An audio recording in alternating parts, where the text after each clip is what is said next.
اسلام آباد high court کے chief justice اطہر من اللہ نے مسلم لیگ نون کے نائب صدر مریم نواز اور سابق وزیر اعظم شاہد خاقان عباسی کے خلاف توہین عدالت کی درخواست کی سماعت کے دوران کہا کہ جو خود متاثرہ ہے وہ بھی حد کے عزت کا دعویٰ کر سکتا ہے، ریٹائرڈ آدمی کی توہین نہیں ہوتی، بے شک ریٹائر ہونے والا چیف جسٹس ہی کیوں نہ ہو۔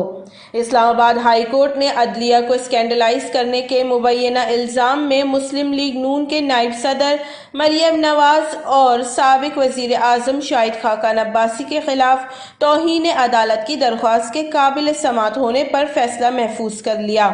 چیف جسٹس اطہر من اللہ نے درخواست پر دلائل کے بعد فیصلہ محفوظ کیا۔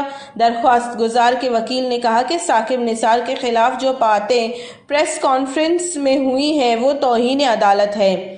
چیف جسٹس اطہر من اللہ نے کہا کہ جو خود متاثر ہے وہ بھی حد کے عزت کا دعویٰ کر سکتا ہے۔